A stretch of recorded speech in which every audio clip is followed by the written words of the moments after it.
Hello and welcome to episode 15 of Pacific Horseplayers right here in the HHH Racing Podcast. I'm your host, Noah Meagher, joined by my wonderful friend and co-host, Mr. Ryan Anderson. He is very hyped up for this episode here tonight. We will be covering a stakes race at Santa Anita. It is the Grade 2 San Pasqual, obviously for Saturday. And then we will be transitioning into the late pick 5 at Oaklawn for Saturday. Great card over there featuring the Grade 3 Southwest Stakes. Gaming, Patch Adams, going to be a pretty loaded 3-year-old field. So looking forward to getting into that and looking forward to having a special guest of ours join us for that race and the rest of the Big Five. Of course, before we do that, let's take care of this. You can listen to us on Apple Podcasts, Spotify, and Anchor. Power Picks tip sheet. You see 212 ROI the last 3 years and just below $2 for last year. That number has skyrocketed for 2025. I believe the last time that we did that calculation, it was somewhere mid 450s. So tremendous outcome with that over the last couple weeks in the start of 2025. So make sure you go check those out. And of course, you can check out us at the HHHRacingPodcast.com, our website. Of course, you can go visit that down at the video player. And then got to remember to do this. Make sure you hit the subscribe button, like button, notification bell, all that good stuff to make sure that you know when we have new content out. So go ahead and do that. Ryan, my friend, how we doing? Doing fantastic. Just got off the show with Jackson and Andy Serling for this week's episode of Get Buck. That was a ton of fun.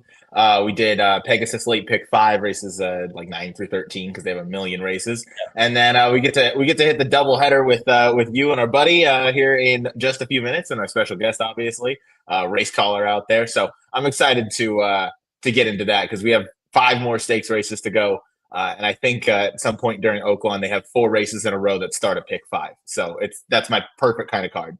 Yeah, it's going to be a tremendous Saturday, of course, with Gulfstream. Oaklawn's got a great card. Santa Anita's got the stake. I'm sure other tracks have got some good cards. So definitely a very good betting day on Saturday. Let's check who's here. Of course, your buddy and my buddy Jackson's here. He was first. He also said, I am speed, so he must think he's Lightning McQueen. We have Racing Down a Win, a.k.a. Dave Duggan. Welcome to the chat, Dave. Katie's here, of course. Hello, Katie. Paul Conlon, favorite West Coast Warriors, of course. He is here. Thanks for joining the show, Paul. Ryan, I will actually go ahead and ask you a question first.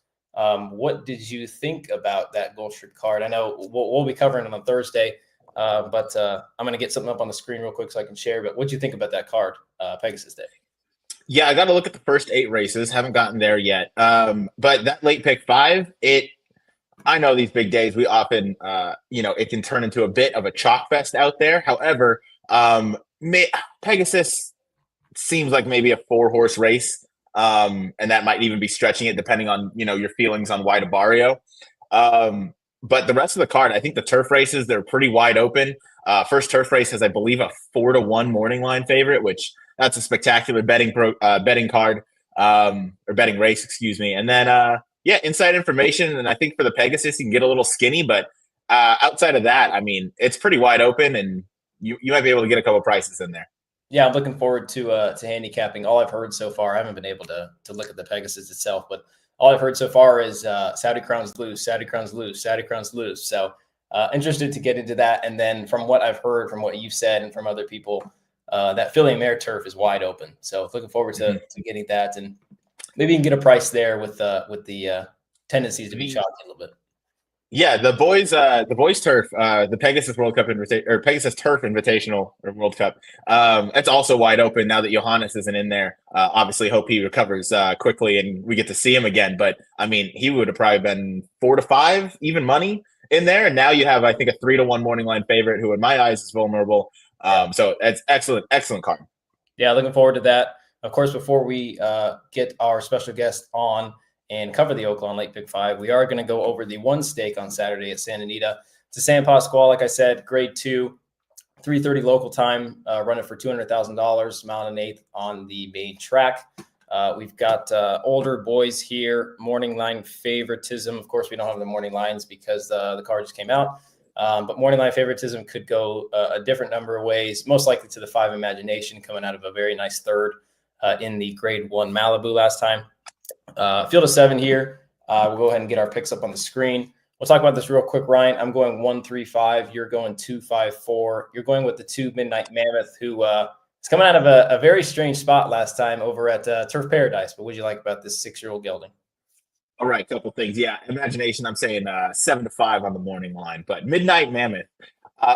Okay, the race at Turf Paradise is interesting. Obviously, bit of a question mark why he was there. I was reading, obviously, he had been a winner of 3 straight coming in, including a Grade 3 stakes. So he's not eligible for any conditions out here. However, the way that race was written in Turf Paradise, he was eligible. So I think they just wanted to get a race into him. Why that race? Why at 6 furlongs? My only thought is maybe off that bit of a break. He needed to take some time. I know he scratched, didn't enter in the Pacific Classic because I don't believe he was ready for it. So I guess just needed some time off. Came back in that race where he was eligible to not be up for a tag. So I think that's why they opted for that spot. And now comes in here. He's stretching back out to what is definitely his preferred kind of ground, which is 2 turns on dirt. I think he's interesting. If he gets back to the 96 and the 95 speed figures that he ran 2 and 3 back, both of those contend here. He has a race over Santa Anita that I think also contends going 3 back. The LASIK switch is not a problem, or the no LASIK is not a problem. So, I'll take him. Fair bit of confidence. It's not a race that I'm going to be betting anything vertically, but I think Midnight Mammoth, I think you might get a decent price on him. So I'll take a shot. I'll tell you what, this is not the greatest rendition of the San Pasqual, and the qualities may be a little subpar this year, but definitely a good betting race. There are a lot of different ways you could go.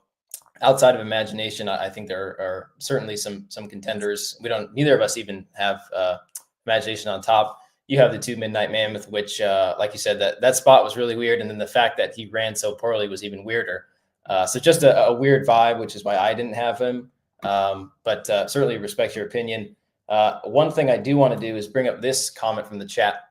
Dustin Jameson, welcome to the show. First-time listener, big weekend ahead. Thanks so much, Dustin, for joining the show. Yeah, great weekend ahead. We're going to go ahead and get right into that.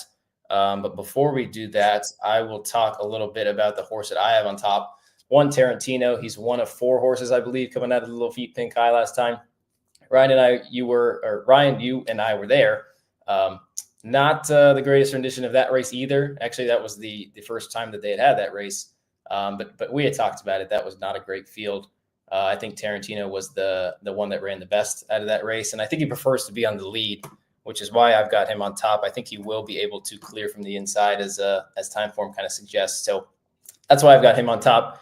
Not an ultra ton of confidence. Like I said, this is not a great field, but if I were to make a win bet with a gun pointed at my head, I'd go with that one.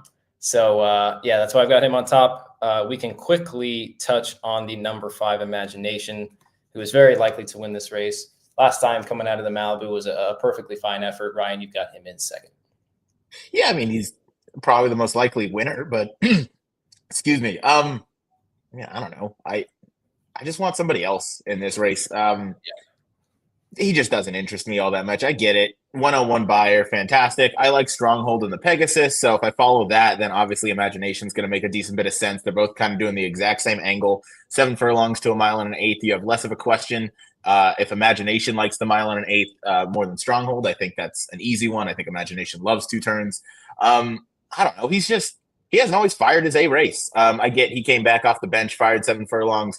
Maybe he's better around 1 turn at this point in his career, but we've kind of seen his peak, I think, going 2 turns, and I think he's beatable. His numbers aren't standout against probably 2 or 3 of these in here. So yeah, I went with the 2 Midnight Mammoth, but Imagination most likely winner. Obviously the connections, it's hard to get around, and I know Kazushi's ridden a lot for Bob Baffert recently. Obviously Juan Umberto, I know Umberto doesn't ride a lot, but Juan and Pratt are both out of town at Oaklawn Park for the weekend stakes. So KK has become his new top rider. So that's basically all I had to offer on that one. Well, we haven't really seen much of KK recently. We've seen a lot of jockey switches. So hopefully he's able to ride this weekend, because this would definitely be one of his more live mounts. At one point in the Malibu, Ryan, I thought he had a chance to maybe win. He was down on the inside, looked like he had a lot of horse, but once that rail kind of opened up, didn't necessarily flatten out, but just couldn't quite get to Raging Torrent and Stronghold with a strong close on the outside. So I respect him. I definitely don't want him going this far. I think he's a lot better going either a 1-turn or a 2-turn mile. I don't know. At such the low price that I think he's going to be, I don't know if he's really at his A game going this far. So I'm looking in different directions, but we're not going to waste any more time with that race. We will go ahead and move on to the Oaklawn Late Pick 5. But before we do that, of course, we have to bring out our special guest who is in the background right now. It is race caller at Oaklawn Park, Mr. Matt Dinerman. Matt, thank you so much for joining us. How are you doing tonight? I'm well, guys. How are you? Good. So glad that you could come on with us. We know that you're a big handicapper yourself, other than a race caller. Obviously, you do a fantastic job down in the hot springs. Ryan, I'll let you ask him one question. I'll give a question of my own, and then we'll go ahead and get right into it. Yeah, Matt, nice to see you again. Thanks for joining us. I guess first question I have is, I hope you're staying warm out there too. I've heard it's the weather's been nothing short of brutal. It's 21 degrees right now outside. So that's almost we got faucets dripping here, making sure that the pipes don't freeze. So that's what we've been doing. Yeah. That's got to be a big adjustment from your time out on the West Coast, where if anything, we have to try and keep the water cooler. But anyway, first question I'll have for you is just kind of what has you most excited about this season at Oaklawn? Obviously, you guys have an excellent race season. So what are you looking forward to most, I guess, as we go along here? Well, our big thing here is the 3-year-old program. I mean, 3 of the 4 Kentucky Derby points races are $1 million or more. The Southwest for the first time is $1 million this year, which will be this Saturday. The Rebels $1.25 million. The Arkansas Derby to finish it off $1.5 million. So with that type of money in mind, it's not just about the money. It's the fact that when the money is that rich, what happens is you get really good horses. So it's always fun to know that you're at a place that we could see a Kentucky Derby winner here, and we saw that, of course, last year with Mystic Dana, and we saw the Kentucky Oaks winner, Torpedo Anna, who were hoping to get back here for the Apple Blossom, and maybe even the Azeri might be on the table. So I would say probably those 2 things, the 3-year-old division, then, of course, seeing Torpedo Anna here to Oaklawn. She's expected to run this meet, so that'll be really exciting. Matt, absolutely. Thank you, Matt. I know you haven't been down in Hot Springs long, but the question I wanted to ask you is, how does Southwest Day kind of compare to the bigger days down there at Oaklawn? It's a big day. Last year, it wasn't necessarily raining on race day, but we got a ton of rain. It was pretty cold. I would say it was probably about 40 degrees, cloudy, not the nicest day. And we still got 32,000 people on track. Wow. The people just bundled up and showed up.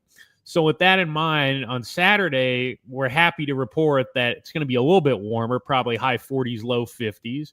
Will be partly cloudy. So we'll see some sun. And with that in mind, I'm expecting there to be more people than 32,000 because the weather will be better. And it's a big day. I mean, obviously not quite as big as the Arkansas Derby, even Rebel Day. It's not as big as Rebel Day, but it stacks up. It's definitely probably our top 5 to 6 days of the year would be Southwest Day in terms of track attendance. That's awesome. Well, we are looking forward to that day. Of course, I'm sure you are too. Like I said, we know how good of a race caller you are, but let's find out how good a handicapper we are, shall we? Okay. Well, you're putting the pressure on me here, but I'm going to do my best. No, I love to see the picks that you've got. Of course, we'll talk about them, but at least I like them because I'm very similar to you. But let's go ahead and get it kicked off with race 6 on the Oaklawn card. I'll go ahead and get the Equibase up on the screen. First race that we'll be talking about, this does start a late pick 5. This is races 6 through 10. There are 2 races at the end of the day, races 11 and 12. Race 11 is an open maiden special weight race, and then the last race is maiden special weight for Archiebreds. But we are going to be talking about races 6 through 10. First race we're talking about is the General MacArthur Overnight Stakes, running for $145,000, mile and 1/8 on the main track, and you'll see our picks down on the bottom of the screen. I'm going 1-3-4. Ryan's going 3-1-6, and Matt is going with 1-3-5. Matt, of course, we'll start with you because you are the guest. You're going with the morning line favorite, Kinetic. for Pratt and Cox off of a very impressive second last time to one of your top choices in this year's Pegasus, Saudi Crown. Kinetic, a horse that appears to be getting better. I mean, I think that's the key with him. I think we're seeing a horse that's a little bit of a late developer, and now he's really coming around. So that's why I made him the top pick. Thought his last race was very good. This is the General MacArthur Overnight Stakes. So our racing program this year has a number of these types of races for horses that have not won a sweepstakes. So even though this horse ran a really good second to Saudi Crown, he has not actually won a stake, which means he's eligible for this. And I think this is a really good spot for him to finally get that first career stakes win. With that, you find maybe a little bit of an easier field, if not a significantly easier field than what you'll see in the fifth season later on in the card. So I think this is a good spot for him. And he is going to be my top pick over Ryan's top pick, Sir Graylin, who I'm sort of kicking myself. I picked him when the race was supposed to be run originally, and they canceled, and then he drew a bad post, and I hopped off him, and he won. So I'm not going to say too much more, but he's one of these horses that I'm going to try to beat him again, but I hope I'm not kicking myself twice. Well, Ryan's hoping that he does get the job done this time again, like he did last time. Ryan, this was a race that we talked about, I believe, on Betting and Boozing either 3 or 4 weeks ago. And this was a horse that I believe, if at least some of us, if not all three of us, had somewhere in the mix. Ran a really respectable 92. Got over very easily, I thought, from the 12 post, but can certainly win again. Yeah, certainly can. And I'm picking the number 3 over the number 1 strictly because I think Kenny McPeak is kind of the hot hand right now. Nothing against the number 1 Kinetic. Obviously a really talented horse, ran a great race behind Saudi Crown. But I don't know, for whatever reason, 0 for 25 versus McPeak being 11 for 34. I just want to take a horse that I know I'm going to get a better price on, and I think has just as much ability. Oaklawn, it's tough to go, wire to wire. A lot of times coming down the stretch, you see those closers, really kick it in late. So Sir Graylin, a little bit tactical, has been forward in his career, has come from a little bit off of it. I think Leparoux is going to have this horse in a great spot. I think he's got a real shot, especially off that last effort. The off Lasix isn't a concern for me, and I know he's stepping up pretty substantially in class, going from allowance into here. But I think he fits. Yeah, I think he fits as well. Like I showed, there's not really a ton of speed in the race, but you saw earlier in his career, he was very quick, very prominent early. I could definitely see him on the lead, no problem. And I would think if he is on the lead, that might give him the best chance because we know Kinetic's got a really nice late kick. So I think if Sir Graylin's going to beat him this time and able to strike the upset, I think it would have to be maybe on the lead. Ryan, I will go back to you just for a brief moment. Actually, you know what? Let's go to you, Ryan, with the 6, Creative Minister, who looks like a horse that's very consistent. Has just kind of been around the block a couple of times, 2 for 21 lifetime, very talented, always there to cash a check, and another runner for Kenny McPeak. That's right. Bit of a theme there. But this one 15-1, being this consistent of a horse, again, gets to step up into stakes company here. Has 2 in the money finishes at Oaklawn, no wins yet, but I hope maybe that'll change, but primarily this is kind of a key underneath horse for me. I think he could round out a try at a decent price. So that was kind of the reason for picking number 6. Things would really have to fall apart for Creative Minister to win, but I think even, if he runs any of these races, 4 of his last 5, I think that puts him in the top 3, and I think that that'd be a nice horse in the trifecta for me. Yeah, certainly. Matt, did you have any thoughts here or any thoughts that you want to share on the horse that you have in 3rd? Yeah, Time for Trouble. I mean, I'm not a fan of picking horses off a layoff. I think it's about 5 months. He hasn't run since August. Going a mile and an 1/8. I mean, I'd rather see him at a mile and a 16th. But the last time we saw him here at Oaklawn, he ran 3rd to First Mission in the Essex Handicap, a graded stake. And I think he's got a class edge. So the layoff is the biggest concern for me. But in terms of class, I think he's one that you definitely want to take a look at. I mean, he's a little bit different than Creative Minister because Creative Minister doesn't win all that often. He's 2 for 21. This horse, 11 for 34. He likes to win. Thing is, though, in his wins, they haven't come against Stakes horses, obviously, allowance, starter allowance. So he's a decent horse. He's a hard-trying horse, and 1 1/8 is something that he'll be just fine with. You could even make an argument it might be a little bit too short, but he has won at 1 1/8, and going that flat mile might be a little bit too sharp for him against stakes companies. So I have mixed feelings on him, essentially, but I think from a class perspective, he is one you want to take a look at if he can stay at that 12-1. You make a good point, Matt, about the distance, just because I didn't know what to do with him, just because, like you said, the 1 1/8 might be just a touch short for him, I guess. But then again, if he comes ready to fire, if Jeff Hiles has got him off the break ready to go, like you said, he's very classy and likes to win, so could definitely strike the upset there. And then I will quickly touch on the 4, who I've gotten third. I really badly wanted to put this horse in second, but just how the pace structure plays out here, I'm worried that Sir Grayling could find himself on an easy lead. But Tonka Warrior, I know his race was a little slow last time, but I thought it was very good. Osborne went wire to wire that day, and Tonka Warrior was kind of in between horses, kind of got shuffled back, was very strangled by Manny Esquivel, and then swung 3 wide, made a decent run. Wasn't going to catch Osborne that day, but thought it was good. It was off the break. Second off the bench for McLean Robertson, Extreme Racing Stables. I'm hoping that Arrieta is a little more aggressive this time. If Arrieta's got him maybe second, I would be a little more confident, but really wanted to put him in second. But for those reasons, I've got him in third. Anything that you want to touch on, Ryan, real quick, and then we'll go ahead and move on. I mean, briefly, I think the 7, decent price at a decent long shot here. Maybe just moved up on the sloppy track, but could be something to round out a trifecta or super as well if he improves second off the bench for Mike Maker. Yeah. But let's go ahead and move on to race 7. In race 6, I'm going 1, 3, 4. Ryan's going 3, 1, 6, and Matt is going 1, 3, 5. I'll go ahead and get the picks up on the screen for race 7.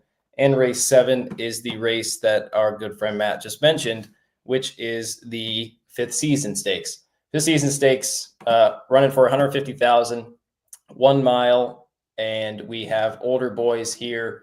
Last race was 1 1/8 miles. This race is 1 mile. I believe they will run this at the first wire finish, Matt. Is that correct? That is correct, and I got it wrong last week one time, so hopefully this time we get it right. It's all good.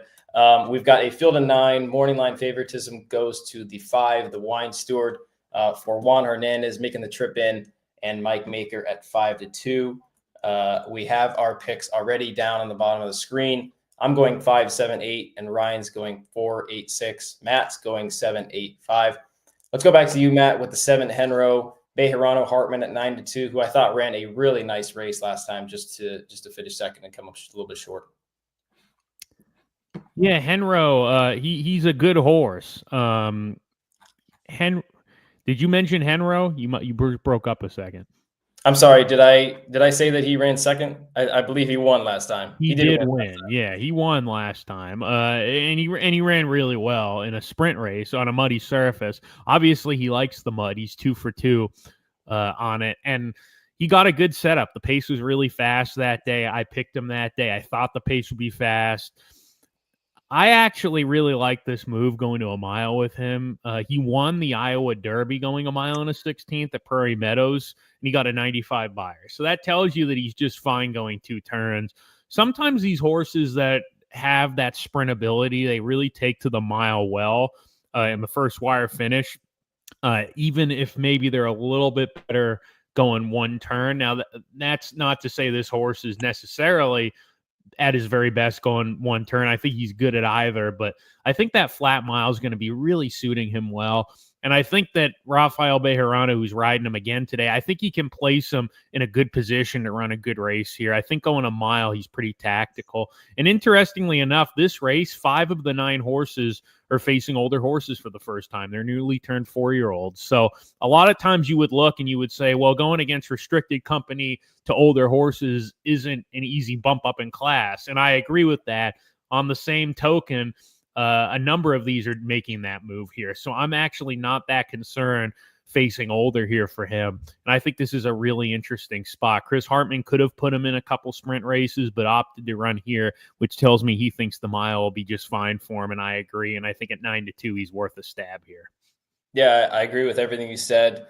Matt, you made a point that the pace was pretty hot last time, but look at the horses that finished second, third, and fourth. I mean, they were pretty prominent early and hung on pretty well. So that pace held together, and Henro, I thought, made a really nice run, swung out 4 wide in the stretch and just powered home. And then, like you said, has that proven form over 2 turns, winning the Iowa Derby, and even at 7 has done well, won that black type race at Churchill. So I think he's a force to be reckoned with in here, and another one that likes to win that we mentioned. So love the pick that you've got on top, Matt. I'll go a couple spaces to the inside. Ryan's also going with a bit of an upset here with the 4 Patriot Spirit, who after that maiden win at Colonial, a lot of people were talking that this might be the next coming of Jesus. Hasn't quite panned out, but still very respectable in terms of numbers. Yeah, certainly. I just don't think this one handled the synthetic last time out. Clearly, I can't say love the 2 turns, but ran a nice 85 buyer going the mile and an 8. So the 2 turns isn't that much of a worry for me. You get the leading rider at Oaklawn. However many years running, Christian Torres has been leading rider out there. So that's obviously a vote of confidence. He shows up for a barn that doesn't typically, run too much out here. This one has done most of his works down in Tampa. That being said, the work since the November 30th run at Gulfstream Park have been sensational. Kind of just bullet after bullet the last 3. So I'm looking forward to this one getting around 2 turns. And Matt, you brought up a great point. That first turn finish kind of favors those sprinters sometimes when they stretch out, even if it's not their preferred distance. Sometimes they can make that move similar to how they do in the sprint races on the far turn, and they just have enough left to get to that first wire finish because it comes up pretty quick. Just like at Keeneland, you got to kind of make that move around the far turn if you want to get into contention. So that's kind of what I envision here. And again, nobody rides this circuit better than Christian Torres. So on 15-1 on the morning line, that's absolutely going to be my top pick in this spot. I love it. You know me. I love to pick against chalk. Ryan, you would definitely say otherwise, but normally I do. So I think that's a good way to go. Matt, you've got the 8 Liberal Arts in second, who in his last 2 races has just been extremely impressive. 1 on the slop, 1 against turf horses. Any worry maybe with the legitimacy of those wins, or are you just going to trust Brad Cox and Flavien Prat in the spot? Well, he's always been a pretty well-regarded horse. Obviously, if you remember from last year, he was on the Derby trail here at Oaklawn for Robbie Medina, and then he switched trainers to Brad Cox, and he's won 2 races in a row with him. And I think this horse is legit. I think he's good, but he also sort of reminds me of the Arrogates, that they get better with time. And I always just watched this horse last year, and I felt to myself, this horse will probably be better with more time. He was green, he had a couple of rough trips. He wasn't really taking advantage of certain favorable scenarios where maybe a horse that was a little more precocious would. So I actually think this horse is gearing up as a very nice horse. Now, I wouldn't say that he's the type of horse that we're going to see winning a Breeders' Cup Classic or be a top handicap horse necessarily, but certainly a horse that, as an older horse, can be a good stakes horse. So against this field here, I don't have a problem with him. I think he's legit. I think he's just a solid horse, and they've got him going well right now. So Liberal Arts, I don't think that last run was necessarily a fluke over the slop. I think he's a pretty good horse. Yeah, I actually might be moving him up now that you mentioned that about the Arrogates, because definitely gotten better, especially over his last 2. Ryan, anything to add with this horse? Yeah, definitely you're one to beat coming in this spot off a dominant victory last time out.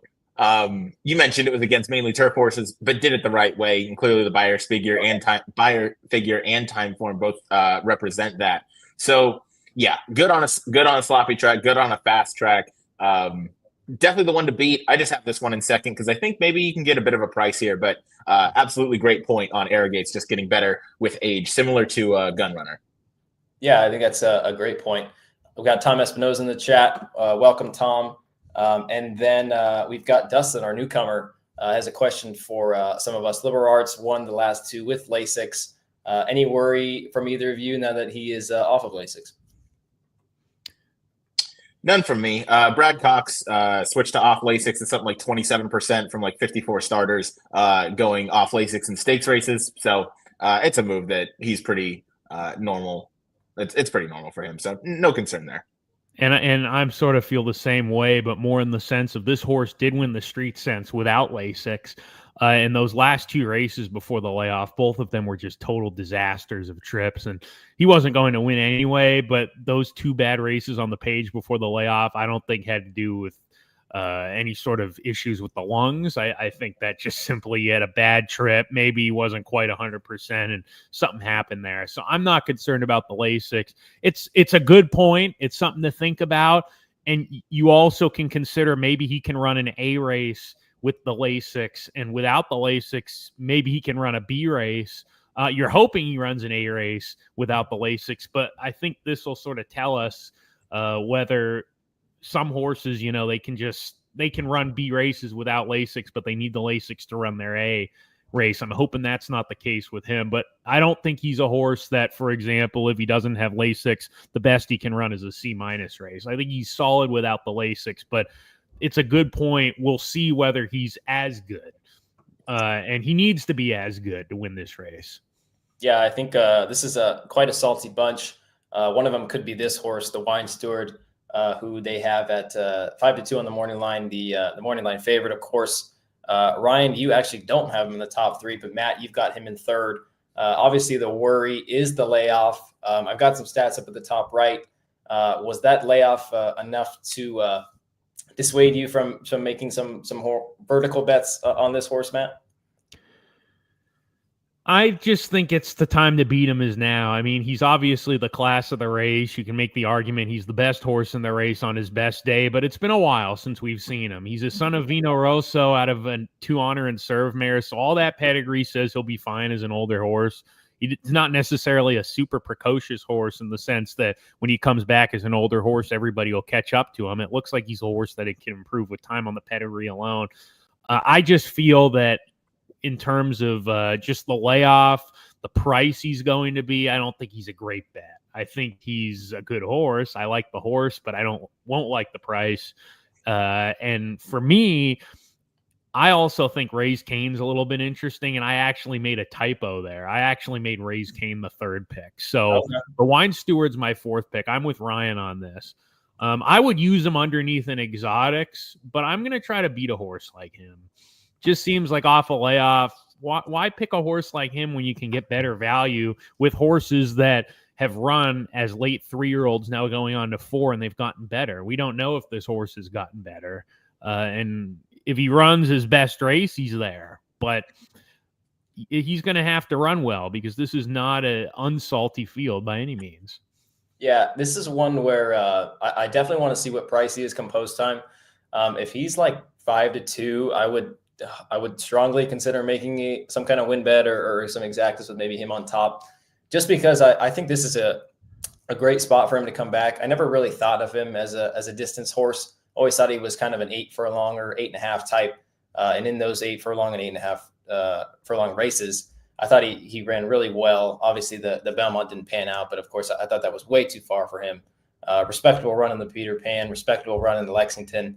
I just think this is a really good spot to come back. And I note those stats because Meagher's not great off of such a long layoff at Oaklawn, but he is very good in non-graded stakes. So I just think rather than, Oaklawn maybe not being somewhere that he, succeeds at maybe as well as he normally does, just a matter of this race came up really good to bring him back. And like I said, I think it's a great spot for him. So if I'm going to make a win bet, I would hope for maybe 5-2. And I think with the money that the 8 might take, I think maybe we could get that. Let's go to the 6 Raise Cane. Matt, you touched on him a little bit. Ryan, you can touch on him just for a couple minutes, and then we'll go ahead and move on to the next race. Yeah, obviously Christian Torres hops off, but I'm okay with that as he goes to my top pick in this race. So Raise Cane came back last time out off a brief freshening, was the favorite in that race here at Oaklawn, going the same distances today, first time blinkers, ran respectably, but was chasing a pretty slow pace. You mentioned your pick in the last race, Noah, Tonka Warriors, comes out of the same race. So Raise Cane, just another part of the kind of classy group that this field is. Certainly a hard trying horse. I'm convinced he has another A effort left in him, because I think if he bounces up second off the layoff, and Ben Colebrook certainly does a good job with that, as he is 26% with a 308 ROI, second off the 45 to 180 day layoff. So I'm hoping he steps up. He clearly feels confident enough in this horse to enter him into a stakes race off that optional claiming third place finish. So again, confidence here. 10-1 is a great price. So I'm hoping I get that. Yeah, I think you should get every bit at 10-1. Fun fact, my dad is a huge Ben Colebrook fan, loves to bet him at Keeneland. I don't know about Oaklawn. I don't know if he's going to be playing that card. But as you and Ryan, as you and Jackson know, big Colebrook fan. So definitely would be one where my dad's money's going. We'll go ahead and move on to the next race. In race 7, I'm going 5-7-8. Ryan's going 4-8-6, and Matt's going 7-8-6. Let me get the Equibase up on the screen for the next race that we'll be talking about. Race 8 is the Bugler Overnight Stakes. This one is going a sprint distance of 6 furlongs, $145,000 purse. We've got a big field of 14 in this race. Wow. And the morning line favoritism goes to the 8 Royal Spa, 5-year-old mare for Christian Torres and Rudy Brissett. This is certainly a very difficult race. And let me get the picks up on the screen. I'm going 6-8-11. Ryan's going 7-6-8. And Matt is going 13-8-6. So we've all got the 8 and the 6 in there somewhere with a couple other horses sprinkled in.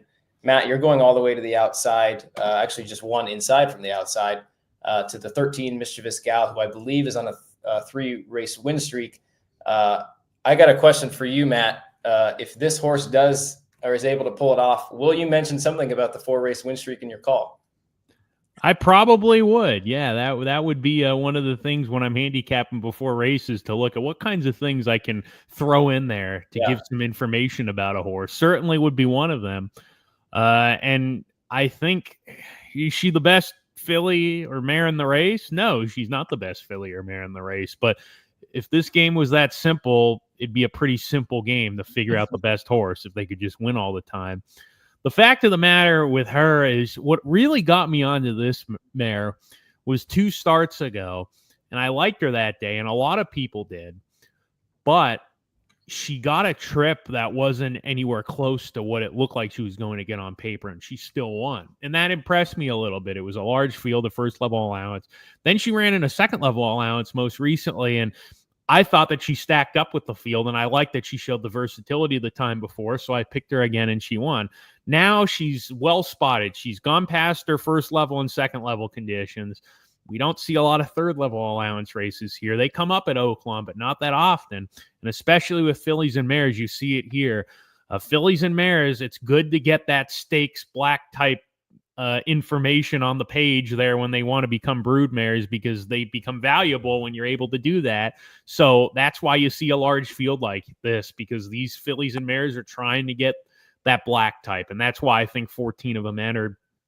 I like that she's versatile, and I like fillies and mares that are peaking at the right time for a race. So she's 6-1. Even though it's a large field, I would be surprised if we have any surprises in here. I think the first 4 or 5 entrants that look the fastest are probably much faster than everybody else who's just trying to get some black type here. So I like Mischievous Gal. I think she's going in the right direction. And I think she's worth a shot here in a race in which a horse like Royal Spa, for example, she always seems to just not have enough ground to make up. She's a good mare. She's had a couple of bad trips where she was too far behind last year and probably could have won a couple times. But I think that she's not necessarily a lock, even though she's the class of the race. And on paper, she looks like this is a perfect spot for her. But I'd rather take a shot with a runner that's going to probably get the jump on her and is going in the right direction, as opposed to a Royal Spa that's raced plenty of times. And we're basically at where we're at with her. I don't think she's going to improve drastically. This is where we're at. And if this is where we're at with her, I don't think she's unbeatable. Yeah, I think you make a great point about both these horses. The versatility that you've got with the 13 makes her very appealing, I think. And then the 8 Royal Spa, of course, every one of us on the screen has her somewhere. The worry with her, Matt, is I don't think 6 is even enough. I know 5.5 wasn't enough last time, and she was running on late, galloped out really well. But I still don't think 6 is going to be enough. So at 3-1, I'm not super inclined to bet her. Ryan, you're kind of thinking something, along those lines. Obviously, you've got her in third. What do you like and not like about her? Yeah. You guys pretty much touched on all the points. This one is just always seems to be left with way too much to do. And no matter the distance, whether it's a 1-turn mile or 5.5 furlongs, just can never quite get there. So I can't pick this one on top. Matt mentioned this is the class of the field. I absolutely agree. A horse that I'm going to love to key underneath.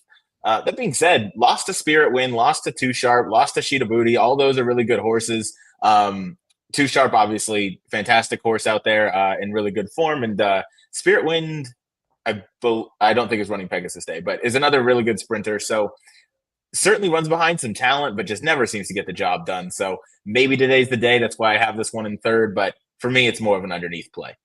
Yeah, she's butted heads with some really nice horses. Two Back was with the very nice filly for the Bauer Barn in Too Sharp. Sheeta Booty's a really nice horse for Chad Brown, who was one of your finalists for Trainer of the Year, that Eclipse Award. So yeah, I think if you're playing this horizontally, she's probably going to be on all of your tickets. Vertically, maybe not.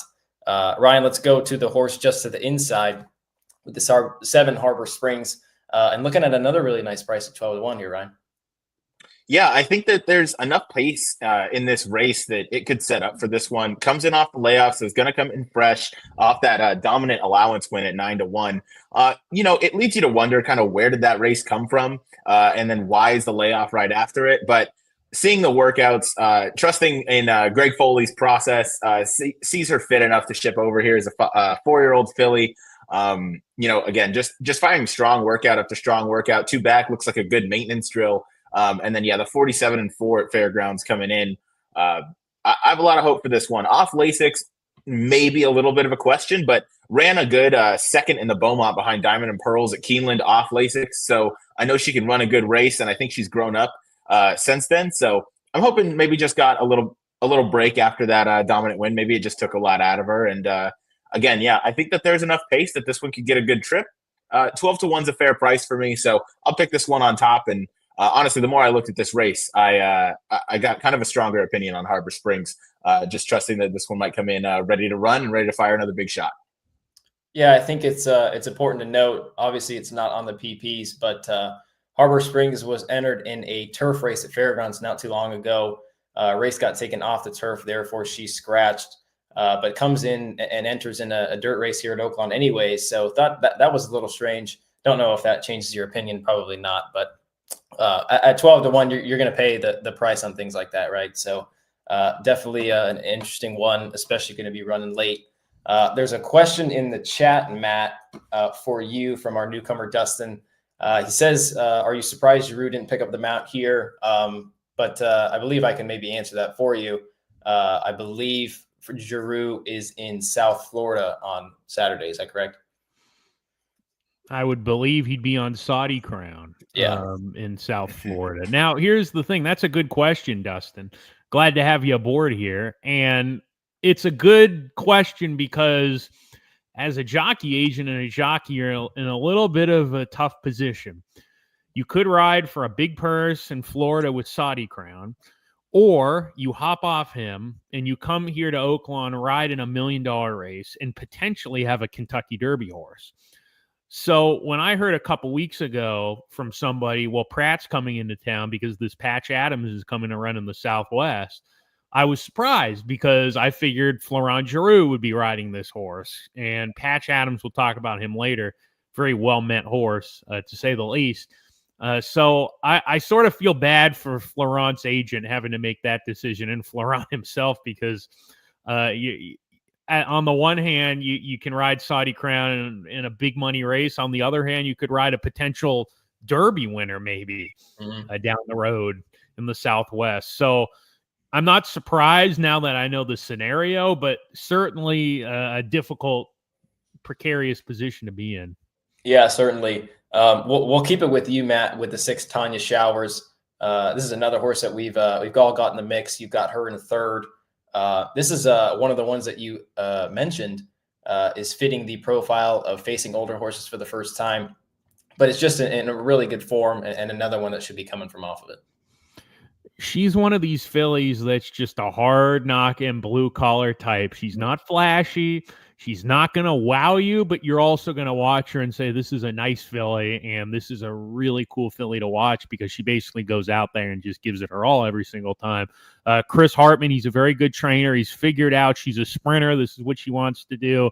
I thought her 3-back effort behind the Next Out Stakes winner in Benedetto was very, very good. I thought her last race was good behind 2 very nice horses. That was basically a stake.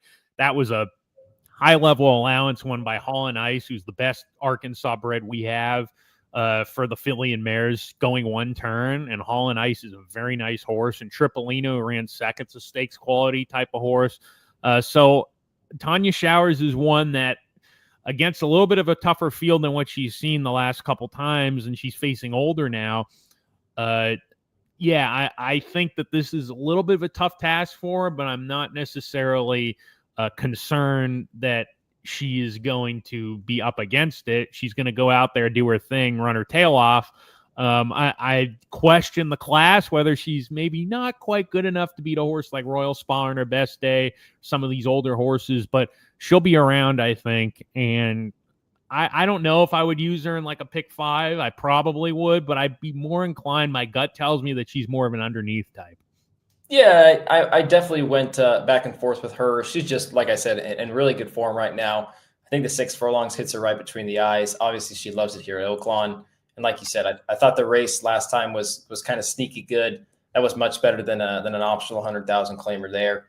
Hall and Ice is a really nice horse for Safi Joseph, like you said, an Archie bred. And then Tripolino was another horse for Hartman in that race. He had 2 in there who ran a really big effort off the layoff with a solid 85 or 84 buyer, something like that. So thought that was a legit race. And then 2 and 3 back that you mentioned, I thought were very capable of being very competitive in here. So that's why I've got her in the mix. And then one more horse that I wanted to touch on real quick, and we'll go ahead and move on to the 2 co-features, I guess. Pharaoh's Heart, 20-1 on the morning line, Sammy Camacho and David Jacobson. Jacobson's a guy who I can never seem to gauge. He had a small string of horses at Keeneland over the fall where it seemed like if I didn't like them, they would beat me. If I did like them, they were nowhere to be seen. This was a horse that ran second to your 13, Matt, Mischievous Gal. And I thought she ran just as good, if not better. Mischievous Gal, I thought, got away with a pretty easy fractions. Pharaoh's Heart was closing late and galloped out well. I know she is a little bit slow and she's 8, but that's the price you pay with 20-1. Like you said, Matt, there are 4 or 5 horses in here that I think are probably maybe a step above the others. This is one that's maybe a notch below, but with these big fields, you can get some crazy stuff to happen. So at 20-1, I've got her in the mix and certainly one to run underneath. So we will go ahead and move on to race 9. But in race 8, I'm going 6, 8, 11. Ryan's going 7, 6, 8, and Matt is going 8, 6, 13. Race 9 on Saturday's card at Oaklawn is the Martha Washington. I'll get that up on the screen here. We've got a bit of a smaller field and a field of 6, $300,000 purse, mile and a 16th for 3-year-old fillies, newly turned 3-year-old fillies, I should say. Here are the picks on the bottom of the screen. I'm going 3, 5, 4. Ryan's going 1, 5, 4, and Matt, you're going 5, 1, 3. Matt going with a bit of a price in here, but the 5 Gallows Delight, Hernandez McPeak, who I believe was scratched last weekend out of the Silver Bullet Day. McPeak opts to this spot on Saturday. What'd you like about this 3-year-old filly? One thing I know about Kenny is that he's not one as a trainer to really crank him up 100%. I'm not going to say he's like a John Sheriff's that has him, 75%, but he's also not like a Bob Baffert or a Todd Pletch or even a Chad Brown for that matter that's really got him pretty much cranked up to win.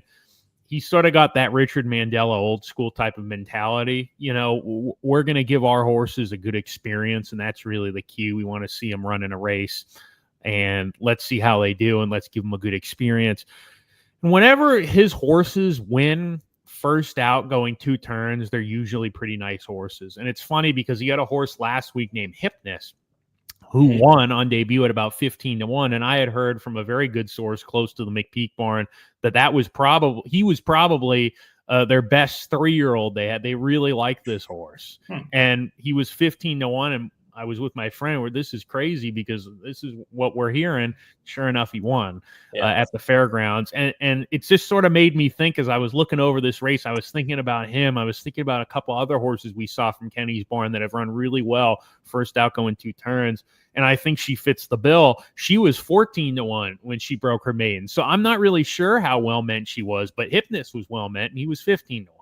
So I'm not going to look at that 14-1, say to myself, I don't know how well meant a horse is. Usually I do. I like to look at the odds and see what horses go off at. Sometimes if horses go off at a price, I say, well, I want to try to beat them because I want them to show me that they can do this again. In this particular scenario, I'm not as concerned thinking about what happened with Hypnus last week. And I think she's a really nice filly. I like the way she won. She showed a nice kick. She was pretty push button. And I think with Kenny, he's the type of guy that his horses improve with racing experience as youngsters. So I'm actually really excited to see her face this good field here. It's a very good field. I'm interested to see how she does. Yeah, you make a good point there. That Silver Bullet Day, I know it was an okay race. I don't think it was the saltiest group of 3-year-old fillies. I believe Kenny McPeak had 3 originally to run in there. 2 of them were owned by Fern Circle Stables, and they opted to run Golden Gamble last weekend. Then they opt to go with Gal's Delight here in the Martha Washington. But I think the point there is this might even be a tougher spot. So for him to throw her in maybe a bit of a more aggressive spot, maybe a signal that they do like this filly and maybe a little more well meant than the 14-1 she was on debut. Ryan, you've got her in second. Anything to add with this horse? No, Matt pointed out the best angle I had is that when McPeak puts a first-time starter out going 2 turns and they win, let alone wins convincingly as this one did, I don't really care what they faced. Buyer figure came back strong, and just that in general is really nice. Yeah, no, I think you make a lot of great points there. We will go to the 1. I guess we can't really talk about this race without mentioning the 1 Quiet Side. Matt, you've got her in second. Ryan, you've actually got her on top, so I'll let you talk about her first. Was in some really nice races, 2 grade 1s and a grade 2 as a 2-year-old. Now a 3-year-old coming in as a morning line favorite. What did you like about Quiet Side? Yeah, I mean, this is the first time she's facing a field outside of her maiden win where she's not facing the Eclipse champion for 3-year-old filly or 2-year-old filly. Or an undefeated Brad Cox Godolphin horse in Good Cheer. And she's run great races behind all of them. So this is probably my strongest opinion of the day. Those were also in, high-end graded races, run strong figures, knows that you can tell that she likes the 2 turns. As far as the race shape goes, I think this one is more versatile than she showed in her 2 route races. She has some good early foot if she needs it. I think there was just better speed in those last 2 runs. Obviously, Good Cheer if she stays on the Oaks Trail. She's a force to be reckoned with. She's undefeated. And then Immersive, of course, I believe has taken some time. But, I mean, Brad Cox has just an arsenal of 3-year-old fillies moving forward. But Quiet Side for me, this is a horse loves 2 turns, an ultra-consistent 2-year-old, now 3-year-old, making her first 3-year-old start. So I'm really excited to see this one run. And this is probably my strongest opinion of the sequence. Oh, okay. I am a little worried that maybe she's plateaued a bit. I know she's only run 4 times in her career, but I don't know. I think some others can step up and improve. And I don't know if I can really see that from Quiet Side. Matt, you've got her in second. Are you worried about that too? Or do you just think the class is going to kind of put her over the edge maybe? Well, I think the class is going to put her there. And Johnny Ortiz, who trains her, he trains pretty aggressively, so I don't think a freshening of a couple months is going to be a problem for her at all. I think the fitness will be there. I think he'll have her fit and ready. I watch her run, and she sort of has, to me, like a little bit of a grinder type of style.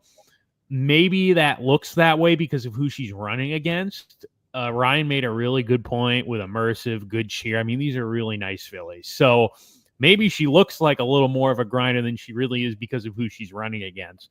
But I didn't really see a huge kick from her, and I just sort of feel like she's one that's always going to be around, but maybe especially now at 8-5, you can try to beat her with someone who's an up-and-comer.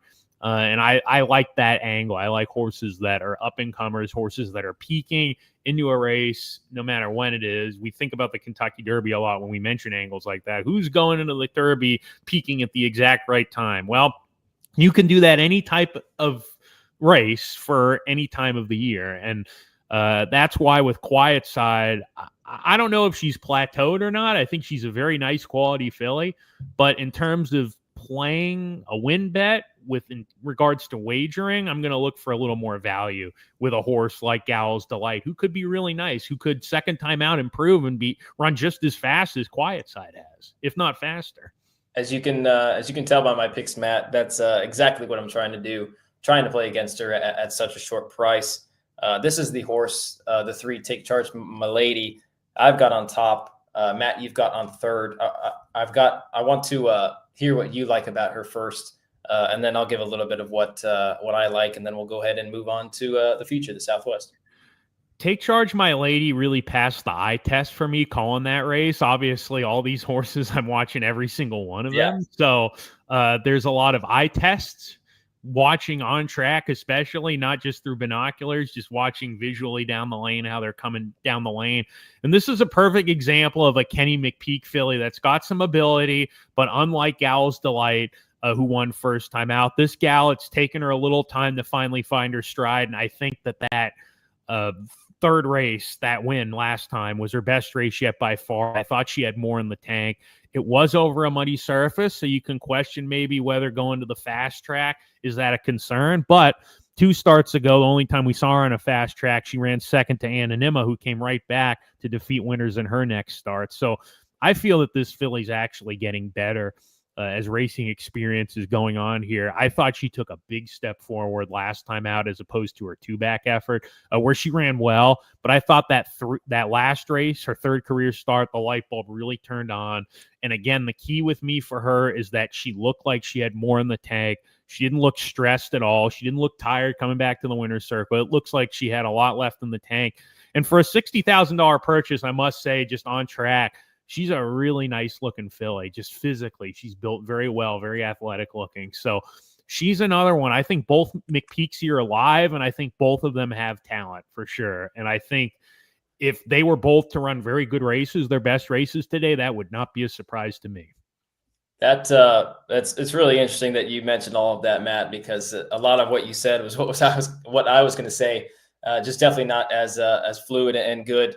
But yeah, that race last time, I know it was on the slop. It was just super impressive. Like you said, looked like she had more in the tank. She just got a huge stride on her. Horse that ran second was 7 clear of the rest. So not really a concern with any kind of a blanket finish. And just the way that she's kind of been campaigned, she was in that restricted $100,000 claimer. And then, she's been on the mud, and maybe that moved her up last time. I think you should get a fair price on her, maybe even drift up a little bit to 7-2, but I do like her quite a bit. We'll actually touch on this horse, Ryan. I'll let you talk about her for a minute. Her Laugh, 2-1 morning line, second choice. One of the horses that has got 2 wins under her belt. Last time was in the Untappable, and last time she kind of passed the test of if she's able to handle the 2 turns.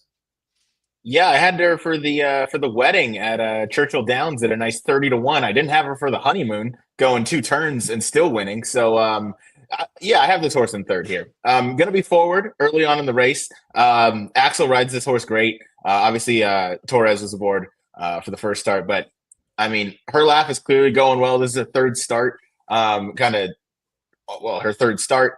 Comes back off of relatively short rest, having just run on the 21st. We're a little less than a month away. But yeah, I mean, I think this one has a shot. I don't know if this one's going to hang on. Might just be meeting some better horses. Regressed on the last effort by about 4 points. Again, though, second time routing, maybe does better here. I would like a little bit of a better price than 2-1. I don't know that I'll get that. But again, top pick and strongest opinion here is Quiet Side. So I wanted a horse underneath, and I'm just excited to see how she runs as well. Yeah, I'm thinking similarly. I like the pick. We'll go ahead and move on to the Southwest. But in the Martha Washington, I'm going 3-5-4. Ryan's going 1-5-4, and Matt is going 5-1-3. Before we move on to the Southwest, we have a little bit of a special guest our own. It is the boss of the show. It is Mr. Howard Kravitz. Howard, what's going on? What's up, guys? Just want to say hello, Matt Dinerman. I have met you a few times. I'm not sure you remember my face, but I met you at the Breeders' Cup, and Good to I've see seen you a few places. I just wanted to come on and say a few quick things. I don't want to interrupt the show because, as you can see, I'm a big fan of getting younger guys in the game, and Noah and Ryan are doing an awesome job, of course. But first, want to thank you for coming on. Number one, to the podcast. Number two, I had a quick question for you, and that is, I wondered how you see some big fields at Oaklawn. How do you prepare for a 12-horse field compared to, let's say, a 6-horse field? Now, the obvious answer is you have more things to study and more, colors to learn, etc. But with a 6-horse field, obviously, you have more time to ad-lib and throw in some facts and interesting win streaks and things you guys talked about earlier. So I'm going to have Pete Aiello on our show tomorrow. I was just wondering how you prepare for a large field versus a small field, whether it be stakes or main claiming. Well, it's good to see you again, Howard, first and foremost, and thanks for having me on. It's been fun, and Ryan and Noah, they do a great job. So always fun to go on and chat our passion together of horse racing. It's a good question. I have always been a believer of, and when I play baseball, it was just your process is your process, right? So whether you're playing the worst team in the league or the best team in the league, your process to prepare remains the same. So I don't really do anything different other than doing my process, which is handicap every horse, every race. Obviously I have to make picks for the pre-race show and some selections for Oaklawn. But even if I wasn't doing that, like I do at Monmouth, where I'm a host on the TV show, but I don't have to give out picks all the time, I'll still be handicapping every race for my own insight on calling races. And I like to give education. I like to give out tidbits that horse players and people can know about horses, information that can help tell the story. So I'm looking at all of those things. And then when it comes to actually memorizing the horses, it's the same process of just memorizing the silks, and that handicapping the night or two beforehand definitely comes in handy. But I tell young race callers, there are a few of them out there that are aspiring race callers. I tell them, if you're having issues with 12-horse fields, and what you need to do is you need to separate it. You got to start memorizing the first 6. Once you get those 6, then you go to the next 6, and it'll make it easier for you. So that's advice I give them. I appreciate that. Well, listen, I don't want to take up any more of your time. I know you got the Southwest is by far the best 3-year-old prep so far this year. I know we're only in December, January, but it's going to be a great race. And again, we appreciate you come on to the show, and have a great day this Saturday, Oaklawn. I know it's a Pegasus, but I'll tell you what, people should not miss out on the Oaklawn card. And last thing I want to say for Noah and Ryan, our viewers and listeners, and Noah, if you already touched on it, I apologize as I just jumped on here, but we're doing a live Pegasus show this Saturday. It's going to be from 4 to 6 p.m. We're going to cover the last 3 races in Miami area. And I'll tell you what, Matt, we are definitely going to be detouring a bit over to Oaklawn and cover some of those races as well. Good. So anyway, you guys enjoy the rest of the show. I really appreciate the coverage. Matt, would love to have you on the podcast back again. Take care, guys. Thanks for coming by, Howard. Thanks a lot. All right, take care. Bye-bye. That was the boss, Howard Kravitz. And he did mention that something that I forgot to mention. We do have that live show that will be covering the 3 Pegasus races, and hopefully we can go ahead and dabble a little bit into some of the Oaklawn card that we're going to be covering here. But we do have one more race to cover, and that, of course, is the Southwest. So I'll go ahead and get that up on the screen. It is a Grade 3 $1 million purse, as Matt mentioned early on in the show. Got a really nice field of 10, some very talented 3-year-olds. Headed by, I guess the morning line favorite is the 1 Gaming, all the way to the inside, with Juan Hernandez and Bob Baffert. And then the second choice is the 7 Patch Adams at 5-2 for Flavian Pratt and Brad Cox. There are the picks on the bottom of the screen. I'm going 6-7-1. Ryan's going 7-6-3, and Matt's going 7-6-1. Both of you guys going with Patch Adams. Matt, of course, I'll start with you. A very impressive maiden winner last time, and has the looks to be quite a special 3-year-old within the next coming months. A lot of depth in this race, and Patch Adams is certainly leading the list of contenders, in my opinion. I know Gaming's one that has a little more class, and a lot more class when you look at who he's run against. Mm-hmm. But the thing is there, Patch Adams, this horse was very well meant first time out, and he didn't win. And we've seen that with horses. I mean, we saw it with American Pharaoh. He was very well meant first out, didn't win. For a trainer that is as good as anybody, Bob Baffert winning first out. You could say the same thing with Brad Cox being as good as anybody in Kentucky, New York, in getting horses ready to win first out, and he didn't. But he came back and was sensational, as impressive as ever. He's got the pedigree to like the mile and a 16th. I think this horse is a really, really nice horse. I think he is the real deal. And we actually, on XBTV, I was able to pull up a workout that he had on there in Florida, and he worked with Hit Show, and Hit Show was inside of him. And Hit Show was all out to keep up with this horse, and this horse was just coasting. He was breezing Patch Adams. And then, of course, Hit Show last week beat older horses in the Louisiana Stakes. So this horse is training as good as the page looks based on those bullet workouts. I think he's the real deal, and I think he will win. I'm not looking for a 1.25 mile Kentucky Derby horse here. I'm looking for who's going to win the Southwest, and I think this horse will have absolutely no problem going a mile and a 16th, and I think he will show us that he is the real deal on Saturday. I think he is very, very, very good. Yeah, he looks to be certainly one that could be special. Ryan, I'll throw it to you. I don't think there's any way that you're getting 5-2 on this horse, right? If Patch Adams is 5-2, I must be a unicorn. This horse is just fantastic. 120-3 as a 2-year-old going 7 furlongs is that's top tier racehorse time. Stretching out to 2 turns, I'm with you. I don't know that 1.25 miles is going to be maybe his best, but this effort right here, coming in, going a mile and a 16th, I think he dominates this field. I'm strongly against gaming in this spot, and I'm really, really heavy on Patch Adams in here. Probably going to be a single on any horizontal ticket that I play. Again, those workouts just leaping off the page. You mentioned, last thing I'll say is Giroux, in South Florida. My thought is maybe he likes Disco Time for the Derby, so he's choosing that as kind of his Derby mount because Disco Time just won out in Fairgrounds over this past weekend. I know the buyer came up light, but that horse is more experienced. He knows what he has under him. So maybe just because of that, he opted to, offer the mount to Pratt. Maybe that's it. Maybe it's not. But either way, you're certainly not getting jockey downgrade, getting to Flavien Pratt, who's hopefully going to unanimously win the best jockey this year. But Patch Adams, to stick on him, he should dominate this field. And I'm really looking forward to just watching this one run. I think he's going to be something special. Yeah, I could see a very big performance from him. Price is definitely a question for me, which is why I actually went with the 6 Sandman. I think Sandman is going to be a little overlooked. I thought his race last time was very impressive. I know it wasn't over a muddy track, but I believe that there was maybe some rain earlier that day or earlier in the week, which maybe moved him up a little bit. But I thought it was an honest effort. And Christian Torres gave a really good ride. He's one that I think is just he wants to run all day. Like I said, thought that race was good, and I thought he had some more in the tank, similar to the 3 that I've got on top in the last race. So I'm a little worried that if Patch Adams runs his best, Sandman's not going to be able to keep up. But I do have him on top, and I do definitely like him. And Cassie is just on fire so far here at Oaklawn. So got him on top. Certainly could be Patch Adams. You guys actually both have him in second. Matt, anything to add with him?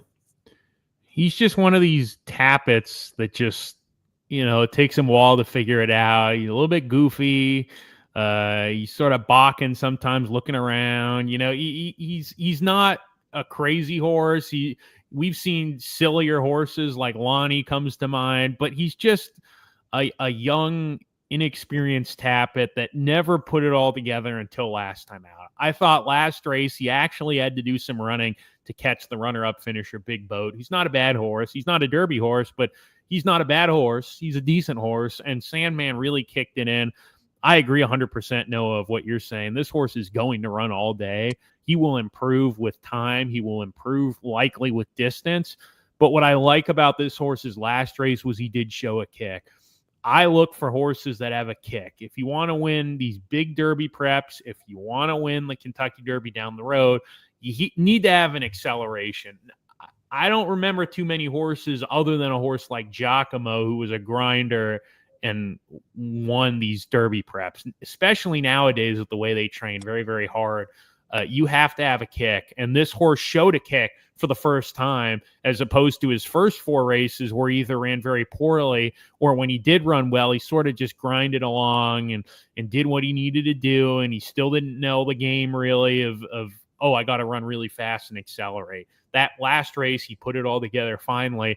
And I'm sure the connections are very happy to see that because there's more room to grow here. He's a very naturally talented horse. If you go to oaklawn.com/racing/workouts, you can actually see a number of our horses working out in the mornings. We've got a camera crew for the first time this year. And Sandman, his last work was on there, and he looked very, very good. So he is coming into this race as good as he's ever been since that last race. He's getting better, and he's going in the right direction. So that's only a positive. Yeah, I'm glad that you like him too, and I'm very happy that you mentioned that. I'll definitely go take a look at that website. The boss adds a comment. He says that I know for a fact the West Point Thoroughbreds Group is very high on Sandman, not only owned by West Point Thoroughbreds, but St. Elias Stable, DJ Stables LLC. So a lot of big ownership groups are a part of this horse right here. Of course, we're going to have to talk about the one gaming. If I'm playing this race horizontally, I will just go 6-7. I will not have gaming. I will not put a penny on gaming until they cut him back to 1 turn. But nonetheless, I needed a horse for third. Matt, you've got him in third as well. Give me your vibe with this horse from the Baffert barn. He's the exact opposite of what Sandman showed last time. He's a grinder. He's around. He doesn't have a big kick. I remember watching the Breeders' Cup on track, and at the half-mile pole, I said, this horse is a big shot to win here. And I picked Citizen Bull as the horse that I like the most out of the Baffert horses, and I thought gaming was getting the perfect trip. And on the far turn, it looked like he was going to run by Citizen Bull. And then Irad Ortiz, who was on him that day, asked him, and he just grinded along. That last race in the Low South Futurity, I don't know what happened. He was very subpar that day. I think he's better than that. But I would also understand where your viewpoint's coming from, Noah, which is a horse like him that, it doesn't have a big kick. Maybe distance limitations are there. I don't know, but I just question how good he really is. I put him in third because I don't really love anybody else unless they step it up. Baffert's going to have him ready. He's not sending this horse over here just to run a bad race in a race like this. So he must think that the horse is doing well enough. I'm with you. If I'm playing a multi-race wager with this race, I am not using him. I'm going Sandman, I'm going Patch Adams, and I'm going like this and saying, if anybody else beats me, they can beat me. And I'll let gaming beat me, and he's going to get overbet. Patch Adams, I'd be surprised if he wasn't the favorite. I think it'd be a mistake if he wasn't the favorite. But I also understand why the morning line maker might have thought, hey, this is a Bob Baffert horse. Juan Hernandez is coming out. He's got a little more class on paper, running second in the Breeders' Cup. I'll make him the morning line favorite. But I think this horse should clearly be second choice. And in my head, I don't think that he is one that you want to touch on the win end at those low odds. Ryan, it seems that you are definitely against him, even to the point where you've got a horse that we don't even have in third. And that's the 3 Monet's Magic for Arietta, and a very big fan again, my dad, with Ben Colebrook. Yeah, best trainer in the country, Ben Colebrook, sends this one out. So I'm looking forward to this one running. The good Magics, the 3-year-old colts have run really well. They've gotten better with age. This one came back out maybe, handled the sloppy track pretty well, or the muddy track rather, at Oaklawn last time out, but had a good win on a fast track before that, going 2 turns. So definitely a 2-turn horse. Good Magics just seem to keep getting better. So this is the one I want to round out the try. And I couldn't be more against gaming in this spot. Even if I were to play supers, I'd probably leave him out of that. He can go ahead and beat me. I questioned the validity of the Breeders' Cup Juvenile, the Low South Futurity. I think he kind of showed. I don't think that was his best effort, but I certainly don't think he's that much better. I think a 1-turn mile is going to suit him moving forward. Maybe like the Pat Day or something like that. But Monet's Magic for me is a horse that has proven he likes the 2 turns. He's been well campaigned already. This is going to be his 7th race, but he comes in here in good form. Won the maiden, won the next out. I'll take him in this spot to round out the try. Yeah, no, I think that is a great maybe chance to make some money and get a little bit of value with gaming out of the try and maybe even the super. To your point, but to wrap up the late pick 5 of the Southwest, I'm going 6-7-1. Ryan's going 7-6-3, and Matt is going 7-6-1. Before we move on to best bets, we have a ton of people watching. Several hundred people of you are watching, so make sure you hit the subscribe button, hit the like button, hit the notification bell, all that good stuff. Thank you so much for your support. Matt, we'll go ahead and go on to best bets as I get them up on the screen. We've got some really 5 good races that we have talked about. But Matt said, no, I'm going to go with 2 races outside of the races that we talked about. Going with the 6 in race 2, that's Shepherd. And then in race 12, he's going with the horse that's actually on the AE list, hoping to draw in the 13 Tiz Marcuse. Matt, floor is yours. Take it away. All right, so we'll start with Shepherd. This horse on debut ran 3rd. Well-meant type of horse from the McPeak born that they thought would maybe, based on his training, like a little more ground, and he sort of ran the race that they thought he would, which is sit off the pace, make a run. He ran 3rd, galloped out really well, and he finished behind Innovator, who won that race. And, of course, Innovator, he came back to run 3rd in the Lecompton, a very good effort. Almost won the darn thing. So Shepherd finished behind a couple of good horses. Dreamin' Blue ran 2nd. We're actually going to see him as the favorite in a maiden special weight earlier in the day, or later in the day, I should say. He's in race number 11. Shepherd's in earlier in the day, race 2. But I think this horse is really going to enjoy going 2 turns. He runs like a horse that wants to go 2 turns. Sometimes you see these late running horses and they turn into late running sprinters, but I don't necessarily think that's the case with this horse. I think he's going to like the 2 turns, and I think he'll run well. And then my first time starter as a best bet, race 12, number 13, Tiz Marcus. He needs to draw into the race. That's the key. I know this horse can run. I've watched him work. I know he was working in Texas. They sent him up to Chris Hartman, and they told Chris Hartman, this horse is a runner. And then Chris Hartman watched him, and he said, this horse is a runner. I've seen him work. He's very talented for an Archie bred. Very nice horse, but he needs to draw into the race. He's got natural speed. He can go 48s and breeze easy doing it. So this horse is good for that type of condition, Archie bred maiden special weight. So if you're watching this show, you get some inside info there. And I hope that not too many people watch this show, so he doesn't go off at 8-5. I hope he's a well-kept secret. I think he's like 5-1 or something on the morning line. I think, yeah.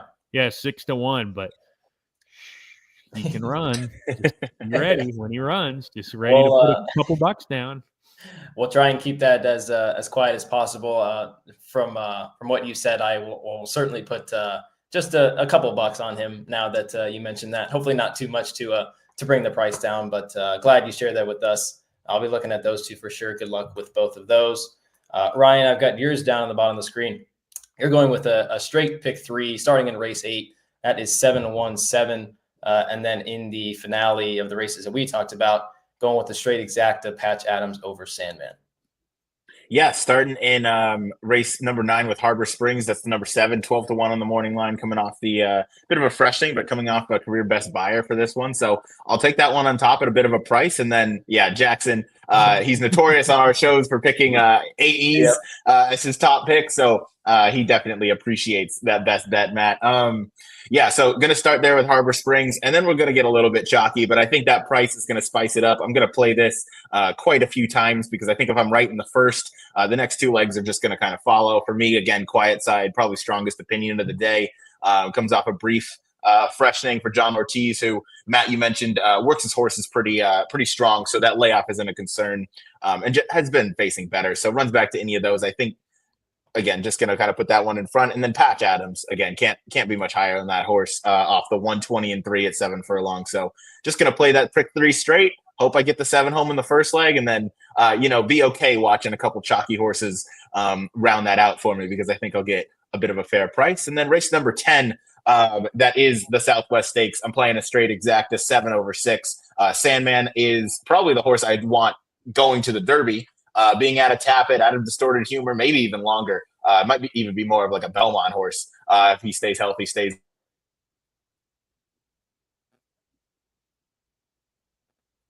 Oh, did we lose Ryan?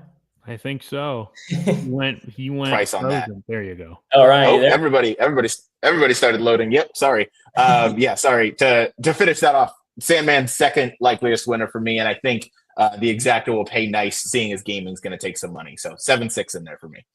Yeah, I think that's a really good bet, especially in the last. I know all three of us have 6-7 in the top three, so much agreement there. And then even what I've got with a win bet on Sandman in the last race 10, that's the second one I've got. And then the first one in race 7, that's a Dutch exacta with the 5, the Wine Steward, and then the 7, who you like, Matt, Henro. I thought those two were my top 2 picks, and Liberal Arts is the other horse that maybe you can make a case for, but trying to extract a little value just because I know the Wine Steward should be a decent price. Henro should be somewhere around that 9-2. So hopefully that exacta should pay dividends going forward. And then I will go ahead and get our final banner up on the screen. Matt, it has been quite the pleasure to have you on. You are a tremendous race caller, of course, and seems like even a better handicapper. I've got some great picks and some great insight, and hopefully we can get that first-time starter home in the last for you. I'd rather be lucky than good, so let's get lucky, guys. It's been a pleasure having to be on the show here, and hopefully we can do it again. A lot of fun. Yeah, thanks for coming on again. Ryan, any final thoughts before we wrap the show up?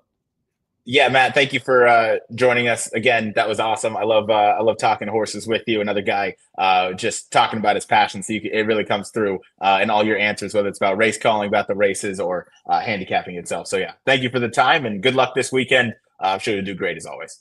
Good luck to you guys. Thank you very much. It's going to be a great weekend and even a better week as we've got Betting and Boozing tomorrow night. I believe it's at an earlier time. I don't know exactly what it is. But make sure you go check that out on Twitter and YouTube to make sure you go join that at the right time. They're going to be covering the undercard stakes on Pegasus Day. And then later tomorrow night, instead of Thursday, the Picks and Ponies guys will be covering the later races, of course, Philly Mare Turf, and Pegasus World Cup Invitational. So make sure you go check that out. But that's going to wrap it up for us. For our special guest, Matt Dinerman, and my co-host, Ryan Anderson, this has been Noah Meagher and episode 15 of Pacific Horseplayers, covering the San Pasqual, and then, of course, the late pick 5 at Oaklawn. And Matt, as we'd like to do here on PHP, out.